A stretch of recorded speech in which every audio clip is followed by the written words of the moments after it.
In front of me is Nothing CMF Phone 2 Pro, and today I would like to show you how you can turn on and use voice typing.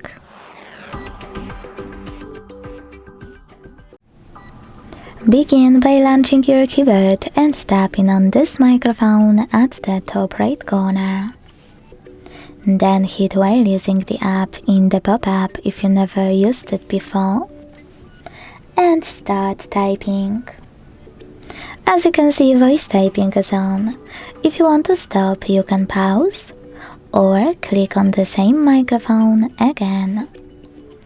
If you wish to, you can also click on your microphone, and when it's on, select tiny icon right next to it. Now hit next, select done, and then enjoy using voice typing thanks to this bar over here. You can hold it and move it. You can delete text on the go thanks to this button with an X. Adjust all settings thanks to those three lines on the left.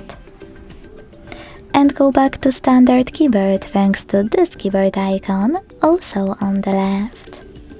Thanks so much for watching. If you enjoyed this video, leave a like, comment and subscribe. Bye!